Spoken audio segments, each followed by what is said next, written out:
안녕하세요. 매번 사연을 듣기만 했는데 오늘은 제 이야기를 해보러 왔습니다.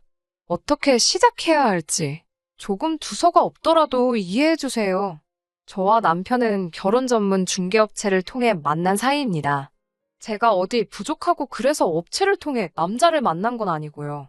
저와 가치관과 성향이 비슷하면서도 어느 정도 조건도 잘 맞는 그런 남자를 주변에서나 지인을 통해서는 찾기가 쉽지 않더라고요.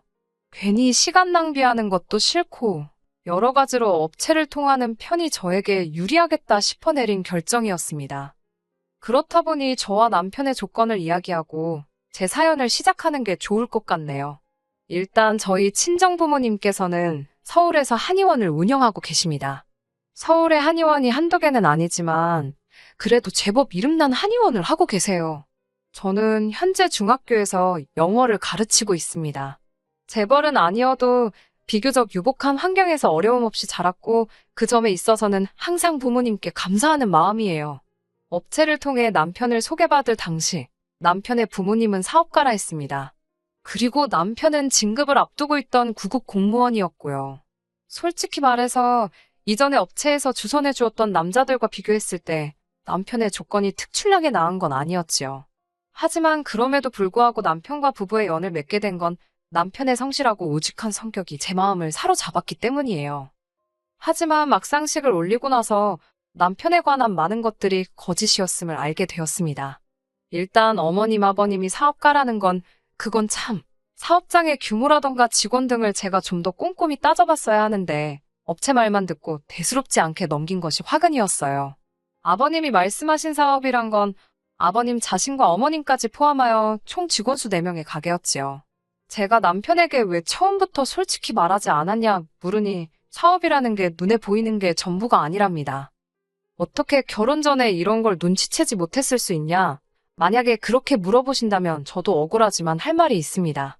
저와 남편은 일단 반반 결혼을 했어요. 제가 먼저 반반 결혼을 하자고 했고요. 괜히 시작부터 도움을 받고 그걸로 발목 잡혀 이리저리 끌려다니며 살기 싫었거든요.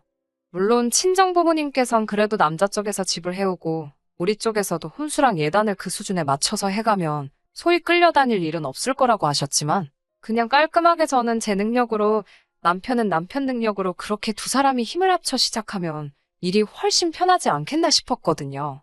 그래서 소위 시부모님의 재력을 엿볼 기회가 없었네요. 아무튼 지나간 일을 탓해서 무엇하겠나 싶어 이미 결혼식은 올렸고 앞으로 잘 살면 된다고 생각했습니다. 그래서 남편에게도 지난 일을 문제 삼아 흠을 잡거나 따져 묻거나 그런 행동은 하지 않았어요. 하지만 오히려 제가 너무 순순히 단념을 해서 그랬던 건지 결혼한 지 한 달도 채 되지 않아서부터 어머님께서 자꾸 저를 자극하시더라고요. 처음 시작은 보약이 문제였습니다. 원래도 체력이 좋은 편이 아닌데 결혼을 하고 나니까 체력이 더 떨어지는 게 느껴지더라고요. 부모님과 같이 살 때는 솔직히 제 몸 하나만 신경 쓰면 됐지. 제가 살림이며 요리며 할 이유가 없었어요. 집에 일을 도와주러 오시는 분도 계셨고. 그런데 결혼을 하고 나니까 해봤자 티도 안 나는 그렇지만 안 할 수 없는 잡다한 일들이 많더라고요. 그렇다고 남편이 아예 살림을 모른 척 한 거는 아니에요. 그 사람도 그 사람 나름대로 하기는 했는데 그 사람도 안 하다 하는 일이라 그런지 한다고 해놓은 걸 봐도 제 성에 차질 않았습니다. 제가 독박 살림을 했다 뭐 그런 건 아니지만 그래도 결국엔 제가 해야 하는 일이 많았어요. 그렇다 보니 순식간에 3kg도 넘게 빠졌고 그런 제 모습을 본 친정부모님께선 걱정을 많이 하셨지요. 당장이라도 일하는 사람을 하나 쓰라며 친정어머니께서 야단이셨지만 솔직히 어쨌든 처음으로 독립을 했고 제 살림이다 생각하니까 남의 손을 빌리기가 싫더라고요. 그러자 친정아버지께서 그러면 보약이라도 한 채 해주겠다 하셔서 그럼 그건 감사히 먹겠다 했습니다. 그렇게 보약 한 채를 받아서 집 냉장고에 넣어뒀어요. 그런데 며칠 뒤 하루는 연락도 없이 어머님께서 오셨습니다. 사실 어머님 아버님은 당신들이 속인 게 절대 아니라며 업체 탓을 하셨지만 업체에서는 업체대로 어머님 아버님이 자기들을 속였다며 서로 탓을 하던 상황이었거든요. 제 추측이지만 이후로 어머님께선 제가 그 일로 인해 당신이나 아버님 혹은 남편을 무시하는 건 아닌지 아주 눈에 쌍심지를 켜고 저를 감시하는 것 같더라고요. 그래서 아무 때나 연락하시고 찾아오시고. 하지만 어찌됐건 남편과 결혼을 결심한 건 제가 내린 선택이었고 저는 제 선택에 책임을 지는 성격이었기 때문에 어머님의 행동들이 이해가 되질 않았네요. 아무튼 그렇게 찾아오신 어머님께서는 마치 제 흠이라도 잡으려고 작정이라도 하신 듯 화장실이며 부엌이며 다 살펴보기 시작하셨습니다. 당연히 마음에 안 드셨을 거예요. 남편이나 저나 일이 많아서 청소고 뭐고 할 정신도 없었고 그저 사람 사는데 이 정도면 됐다 싶은 수준만 유지하고 있었으니까요. 그리고 아니나 다를까 냉장고를 열어보신 어머님께서는 혀를 차셨습니다. 어떻게 가정주부가 냉장고를 이렇게 텅텅 비워둘 수가 있냐며 잔소리를 하시길래 어머님 제가 전업이 아니고 일을 하지 않냐며 대꾸를 했어요.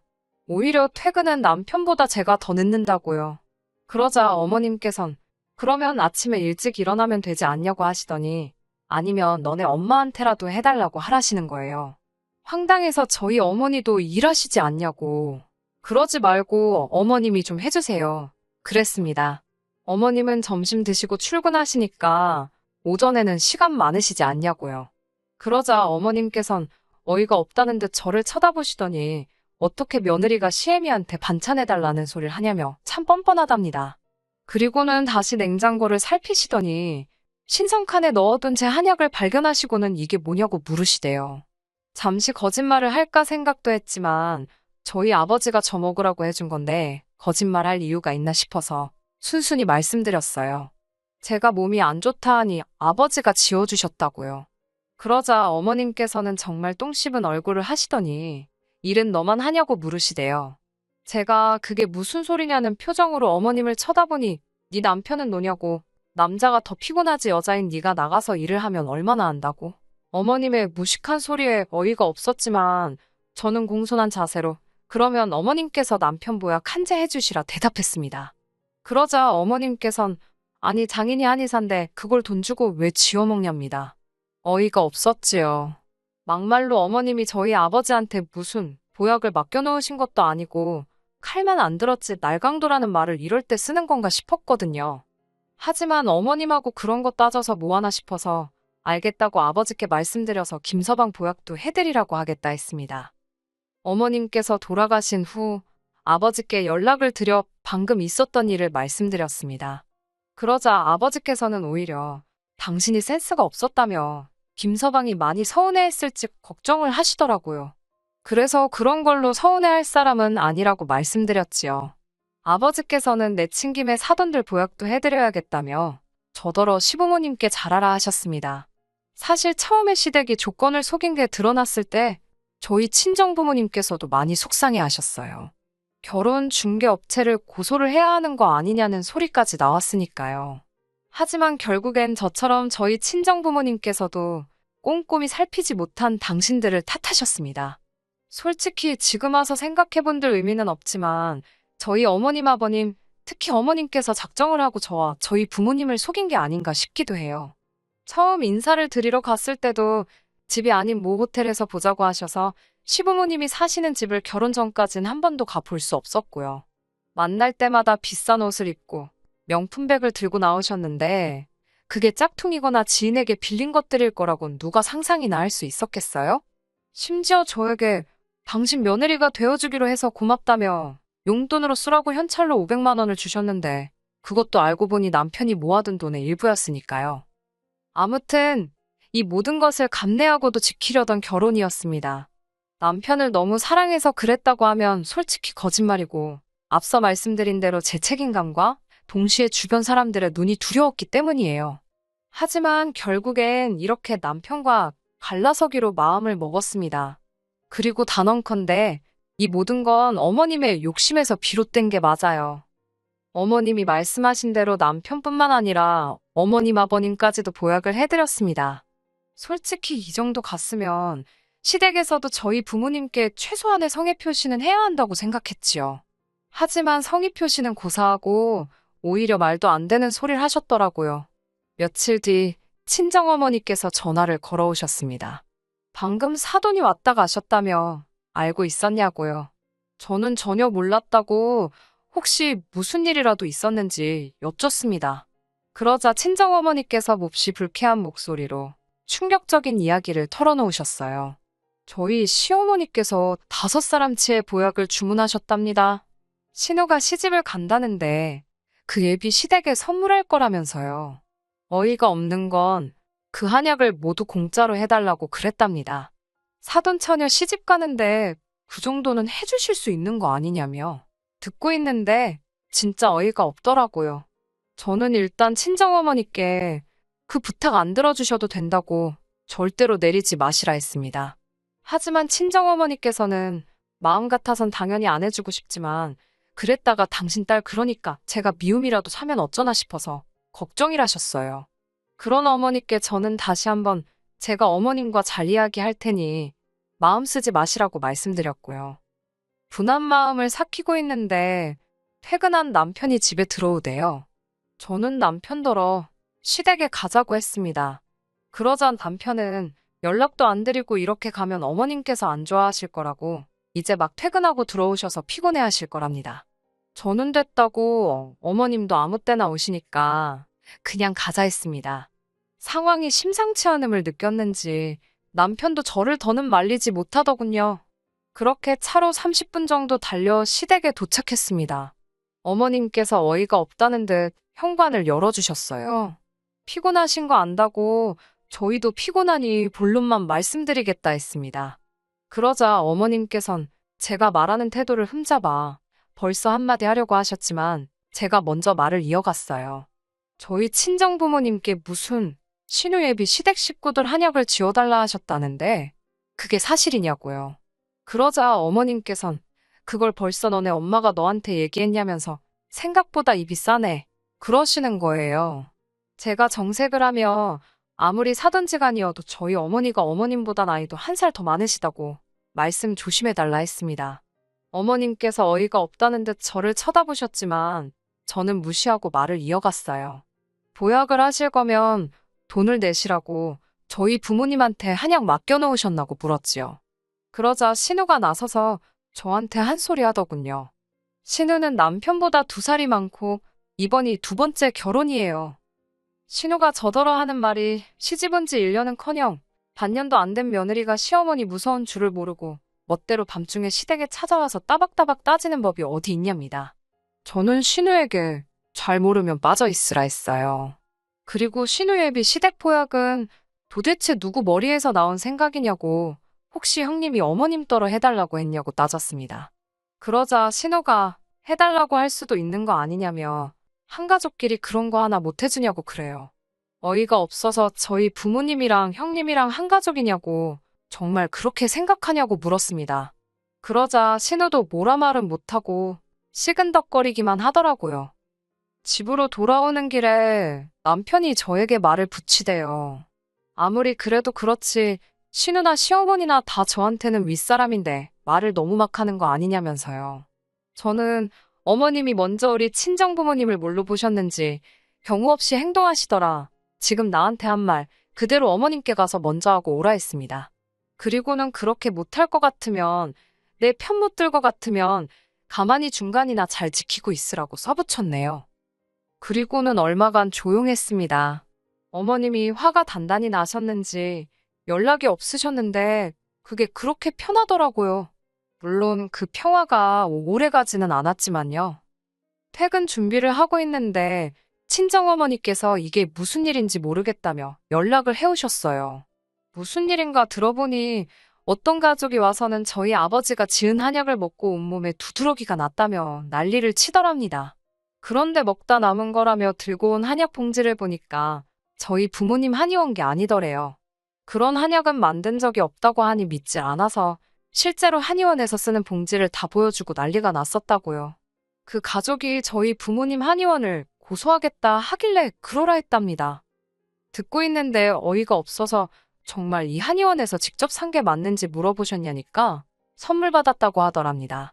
그러면서 그 사람들이 선물 받을 때 받은 명함이라고 보여주길래 사진을 찍어뒀다며 저에게 그 사진을 보내주셨어요. 그런데 사진을 확인한 순간 이 모든 일이 어떻게 벌어진 일인지 퍼즐 조각이 맞춰지더라고요. 그 명함은 제가 어머님께 드린 거였습니다. 언젠가 어머님이 부모님 한의원 명함 좀 달라시길래 급한 대로 제가 가지고 있던 걸 드렸거든요. 그런데 그 명함이 처음에 시범으로 몇 장 뽑았던 거라 전화번호 하나가 잘못 나와서 제가 임의로 수정을 해놨었지요. 그런데 사진 속 명함이 바로 제가 수정한 그 명함이더라고요. 저는 바로 시댁으로 달려갔고 아니나 다를까 어머님께서 절 붙들고는 잘 왔다며 저 때문에 지금 사단이 났답니다. 그게 무슨 말씀이시냐 하니 하시는 말씀이 저희 집에서 보약은 안 해준다 하지.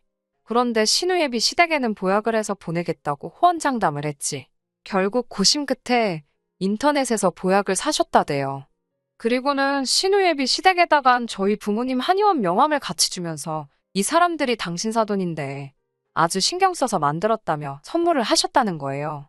한마디로 원산지도 모르는 어디 싸구려 한약재에다 저희 부모님 이름을 판 거지요. 너무 화가 나고 속상해서 어머님께 어떻게 그러실 수가 있냐고 따졌습니다. 어머님께선 미안하게 됐다면서도 그러면 넌 네 신우가 시집도 못 가고 저렇게 평생 혼자 늙어 죽었으면 좋겠냐입니다. 그런 어머님의 뻔뻔한 태도에 전 할 말을 잃었고 어머님께서는 기왕 이렇게 된 거 한 번만 더 신세 좀 지자시대요. 어처구니가 없어서 뭐라 대꾸도 안 하고 있는데 하시는 말씀이 저희 부모님더러 그 남자 식구들한테 선물 받은 그 한약은 당신들이 지은 게 맞다고 좀 해달래요. 곧 나을 거라는 말도 좀 해주고요. 말 같지도 않은 어머님의 말씀에 정말 뭐라 해야 할지 저는 어머님께 제정신이시냐 했습니다.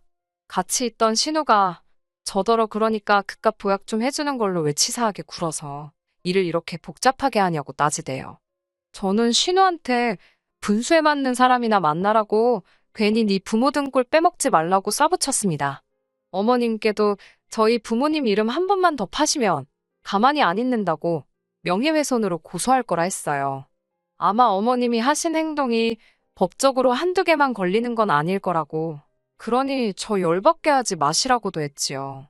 그러자 어머님께서는 제가 시대가 알기를 모같이 안다며 진작에 알고 있었답니다. 제가 당신을 무시하는 거려. 반성은 고사하고 조금의 미안함마저 느껴지지 않는 어머님의 태도에 진절머리가 나더군요. 그때 신우에게 들었는지 남편도 시댁으로 왔습니다. 남편이 저를 잡아 이끌며 집에 가자고 집에 가서 이야기하자길래 됐다 했어요. 이렇게 경우 없는 어머님하고 한시도 더 가족이란 이름으로 얽혀있기 싫다 했습니다. 이래서 기우는 결혼은 하는 게 아닌가 보다고 하니 남편이 말이 너무 심한 거 아니냐며 언성을 높이더군요. 솔직히 남편이 언성을 높인 건 그때가 처음이었기에 조금 충격적이긴 했지만 그렇다고 그동안은 제 편을 들어준 건 아니니까요. 그나마 중간에 있을 때는 서운한 건 없었는데 팔은 역시 안으로 굽는구나 싶어서 그냥 여기까지만 하자 했습니다. 솔직히 말하면 그 짧은 두세 달의 시간 동안 제가 너무 지쳤던 것 같아요. 결혼 업체에서는 제가 결국 헤어지기로 했다 하니 정말 미안하다 사과를 해왔습니다. 그리고 덧붙이기를 자기들이 아무래도 이상해서 서류를 검토해보니 시댁에서 서류를 위조한 것 같다며 자기들도 지금 시댁을 고소할 예정이라며 저는 제가 도울 게 있으면 돕겠다고 했습니다. 그리고 신우는 결국 파혼했어요. 그 남자 쪽에서도 신우와 시댁의 실체를 알아차린 건지 그놈의 체면 때문에 진작에 갈라서야 했을 걸 여기까지 질질 끌고 왔다는 사실이 솔직히 부끄럽고 속상합니다. 그래도 더 늦기 전에 지금이라도 제 자리를 찾았다는 게 다행이다 싶네요. 당분간은 건강관리에 힘쓰며 지낼 생각이에요. 끝까지 들어주셔서 감사합니다. 오늘의 사연은 여기까지입니다. 구독과 좋아요, 알람 설정 부탁드리고 더 좋은 사연으로 다시 찾아뵙겠습니다. 감사합니다.